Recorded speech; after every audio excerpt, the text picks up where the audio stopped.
1000 दिन की ये जेल, क्या 1000 दिन की ये जेल, क्या इसने हमारे हौसलों को पस्त कर दिया है? आज सत्ता में बैठे हैं जो ये ख्वाब देख रहे हैं कि अब उनको कोई हटा नहीं सकता, तो उन्हें समझ लेना चाहिए कि उनके दिन भरने वाले हैं। एक इल्ज़ाम के तहत में उमर खालिद और कन्हैया कुमार को कुछ दिन के लिए जेल में डाला गया था और टुकड़े टुकड़े गैंग का एक लक़ब लगाया गया था। कह रहे थे उमर खालिद पाकिस्तान गया, ईरान गया, कहाँ कहाँ गया, जिस पास पासपोर्ट ही नहीं है वो कैसा गया मालूम नहीं।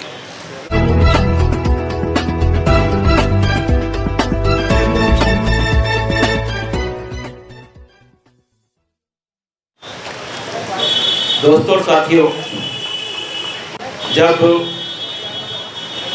डेमोक्रेसी ऑटोक्रेसी में बदल जाए और ऑटोक्रेसी से आगे फासीवाद का रास्ता इख्तियार कर ले, जब रूल ऑफ लॉ की जगह लॉलेसनेस छा जाए, जब डिसेंट एक क्राइम बन जाए, तो उस वक्त देश के नौजवानों को मैदान में आना चाहिए। तो उस वक्त देश के नौजवानों को मैदान में आना चाहिए। और आज मुझे देखकर बहुत ही प्रसन्नता हो रही है, बहुत खुशी हो रही है कि आज इस हॉल में और इस ग्राउंड में बहुत सारे जो चेहरे नज़र आ रहे हैं वो नौजवान चेहरे हैं, जिस पर हमारे देश का भविष्य जो है निर्भर है। दोस्तों और साथियों, अगर लोग ये जानना चाहते हैं 1000 दिन की ये जेल, क्या 1000 दिन की ये जेल, क्या इसने हमारे हौसलों को पस्त कर दिया है? क्या 1000 साल के इस जेल ने उमर खालिद और उनके दोस्तों के जो कॉन्फिडेंस है उसको शेक कर दिया है? तो मैं ये कहना चाहता हूँ, बिल्कुल नहीं। जिन लोगों ने ये सोचकर UAPA लगाकर हमारे इन नौजवानों को जेल की सलाखों के पीछे धकेल दिया है, मैं उनसे मिलता हूँ, जब वो कोर्ट में आते हैं तो उनके चेहरे पे एक कॉन्फिडेंस होता है, कोई इस्तराब नहीं, कोई बेचैनी नहीं, कोई परेशानी नहीं, कोई फ्रस्ट्रेशन नहीं। वो ये समझते हैं कि उन्होंने एक कास की लड़ाई लड़ी थी और उसकी वजह से अगर जेल में डाला गया तो हमें कोई परवाह नहीं। अगर हमारी नई नस्ल, हमारे नौजवान, हमारी नई जनरेशन के अंदर ये हौसला पैदा हो जाए, तो मैं समझता हूँ कि जो लोग आज सत्ता में बैठे हैं, जो ये ख्वाब देख रहे हैं कि अब उनको कोई हटा नहीं सकता, तो उन्हें समझ लेना चाहिए कि उनके दिन भरने वाले हैं।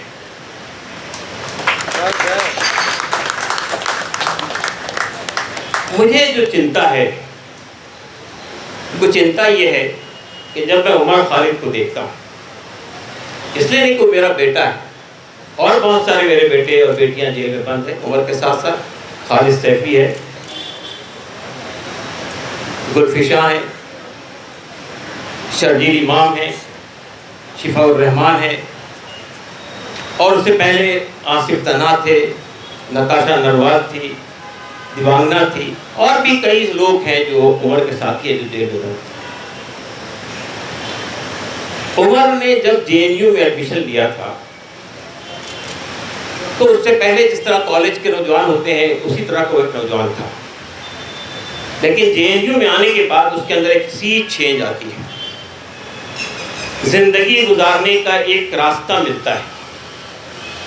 JNU में उसने ये महसूस किया कि समाज के जो दबे हुए, पिसे हुए, कुचले हुए लोग हैं, जो मार्जिनलाइज्ड लोग हैं, जिनकी आवाज़ कोई सुन नहीं रहा है, वो चाहे रोहित मिला हो, चाहे नजीब हो, उनकी आवाज़ में बनना चाहिए।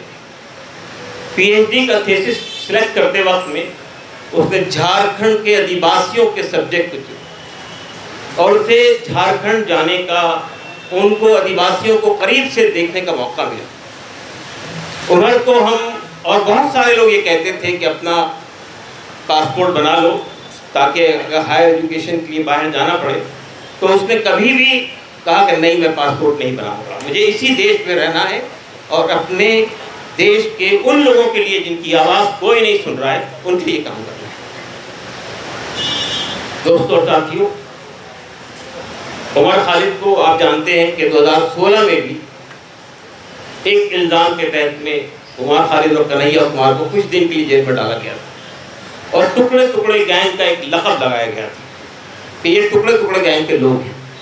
लेकिन क्या हुआ, 2016 से आज 2023 है, जो चैनल उस वक्त भौंक रहे थे, चिल्ला रहे थे, आवाज़ें उठा रहे थे, टुकड़े टुकड़े गैंग की बात कह रहे थे और ये कह रहे थे उमर खालिद पाकिस्तान गया, ईरान गया, कहाँ कहाँ गया, जिस पास पासपोर्ट ही नहीं है वो कैसा गया मालूम नहीं।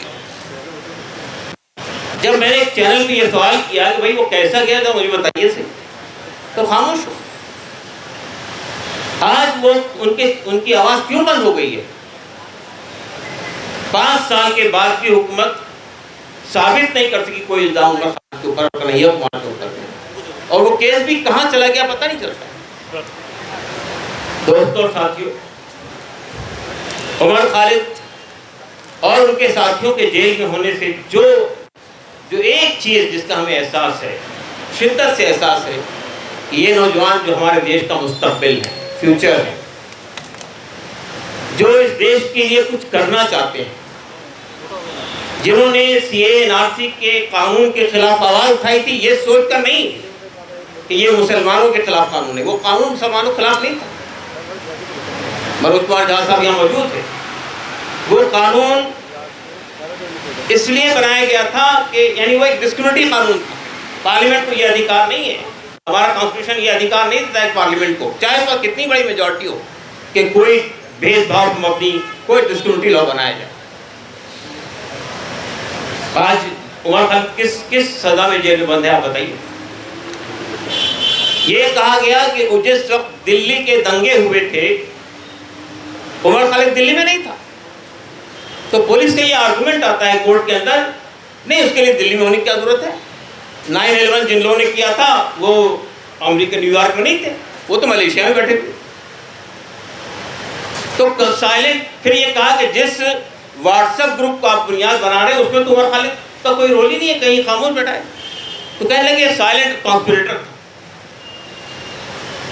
जो आदमी दिल्ली में मौजूद नहीं है और जो आदमी अमरावती के अंदर एक भाषण देता है वेलफेयर पार्टी के प्रोग्राम में, उससे एक जुमला निकालकर कोर्ट में पेश करती है पुलिस कि देखिए ये है आतंकी उमर खालिद, आवाज दे रहा है कि ट्रंप आएंगे तो मैदान सड़कों पर आ जाएंगे। हमारे वकील ने जब वो पूरी तकरीर को, पूरी स्पीच को 20 मिनट की कोर्ट में रिले सुना दिया। आप बताइए, जो आदमी गांधी की बात कर रहा है, जो आदमी प्यार की बात कर रहा है, जो आदमी कॉन्स्टिट्यूशन की बात कर रहा है, उसको आप कह रहे हैं कि वो लोगों को भड़का रहा है। अब वो खामोश हो गए। और ये आप जानते हैं कि 17,000 पेजेस चार्जशीट, फिर सप्लीमेंट्री चार्जशीट, फिर सप्लीमेंट्री चार्जशीट, चाहे इतनी चीज़ें भर दो उसके अंदर ताकि कोर्ट को भी मौका न मिले पढ़ने का और वकीलों को बहस करने के लिए मुश्किल कर दे।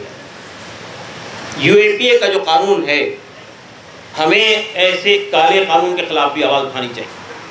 ये कहते हैं कि आतंक को रोकने के लिए कानून बनाया गया है। आज UAPA का कानून किसके खिलाफ इस्तेमाल हो रहा है? साधारण लोगों के खिलाफ, जो लोग आवाज़ उठाते हैं, जो लोग हमारी और आपकी बात को पब्लिक में लाते हैं, उनके खिलाफ UAPA लगाया जाता है। और आम हालात में, आम धाराओं में, कोर्ट में आपको ये, पुलिस को ये साबित करना पड़ता है कि जिस आदमी पे हमने इल्ज़ाम लगाया वो दोषी है। UAPA जब लग जाता है तो दोषी को ये साबित करना पड़ता है कि मैं दोषी नहीं हूँ, बेल में भी। आप सोचिए 1.5 साल तक लोअर कोर्ट में उमर की खालिद की बेल पर बहस होती है 1.5 साल। और 1.5 साल के बाद जज साहब का एक लाइन का जवाब आता है, नहीं प्राइमा फेसा केस है, खत्म, बेल इज डिनाइड। उसके बाद हाई कोर्ट में आता है मामला। मैं देखिए कोर्ट के मामला में इंटरफेयर नहीं करना चाहता हूँ, कोर्ट हमारे आज़ाद है, लेकिन ये बात समझने से कासिर है। जब हमारी कोर्ट भी न्याय न देंगी तो हम लोग और आप लोग, साधारण लोग कहाँ जाएंगे? लोग जब पार्लियामेंट से मायूस हो जाए, लोग जब हमारे पॉलिटिशियन से मायूस हो जाएं, मैं आपके बारे में नहीं कह रहा हूँ सर, लोग जब ब्यूरोक्रेसी से मायूस हो जाएं तो हमारे पास आखिरी चारा कोर्ट होती है। लेकिन अगर कोर्ट भी लोगों को मायूस कर दे तो फिर कहाँ जाएंगे? हाई कोर्ट में ये केस आता है, वही जज जिन्होंने 3 लोगों को बेल दे दी थी और ये कहा था कि ये पूरी चार्जशीट फेक है, बस कड़े शब्दों में उसका विरोध किया था। जब उमर का केस आता है 6 महीने बहस चलती है और 6 महीने बहस के बाद भी यही जवाब होता है, प्राइमा फेसा केस है।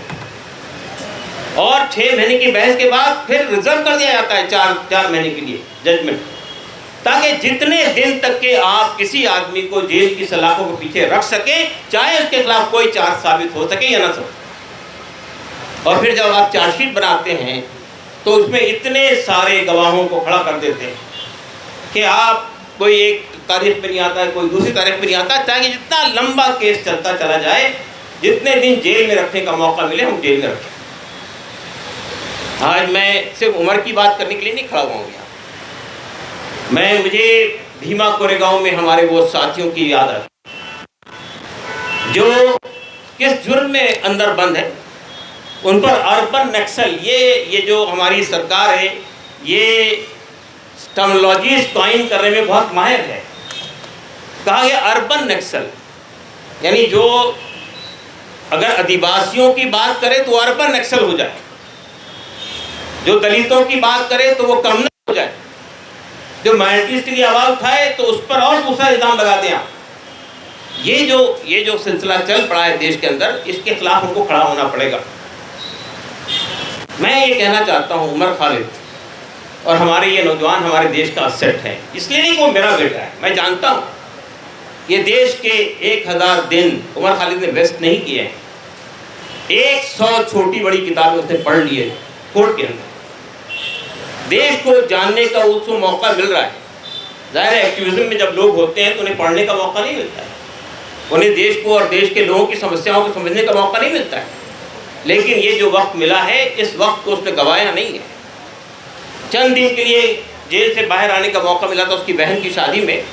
उस मौके पर भी उसने रात में भी नहीं सो रहा है, दिन में भी नहीं सो रहा। हमने कहा भाई ये तरीका सही नहीं है। कहा भाई ये जो अवसर मिला है 8 दिन का, मैं इसको ज़्यादा से ज़्यादा लोगों से मिलना चाहता हूँ, शेयर करना चाहता हूँ, बात करना चाहता हूँ।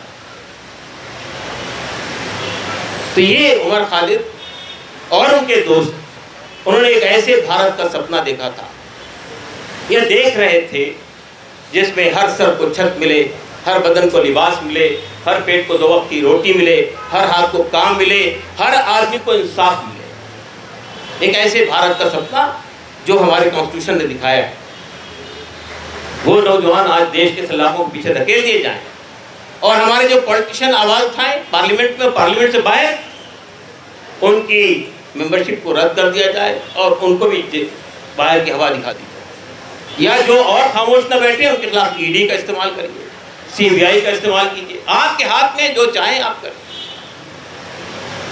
दोस्तों और साथियों, अगर हम इस देश को जो आज़ादी हमने हासिल की थी आज से 75 साल पहले, उस मौके पर भी हमारे लोगों ने बहुत बड़ी बड़ी कुर्बानियाँ दी थी। मैं ये नहीं कहता हूँ कि उमर खालिद उनके दोस्त बहुत बड़ी कुर्बानी दे रहे हैं, नहीं।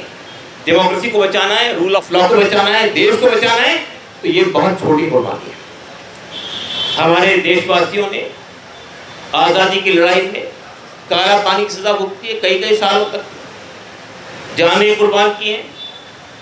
1-2 लोग नहीं, 1000 लोग नहीं, लाखों लोग कुर्बान हो गए इस आज़ादी के लिए। अगर आज काले अंग्रेज हमारी आज़ादी को छीनने की कोशिश कर रहे हैं तो हमें भी वही कुर्बानी देनी पड़ेगी इसको बचाने की। आज सत्ता में कौन लोग बैठे हुए हैं, आप सोचिए तो सही। 2002 में का क्या रोल था? जिन लोगों ने माओ की पेट को चीर के बच्चे निकाल के तलवारों पे उठाए थे, वो आज जेल से बाहर कर दिए गए। जिन लोगों ने बिल्किस बानो का रेप किया था और उस बच्चे को मार दिया था, वो आज जेल से बाहर कर दिए गए।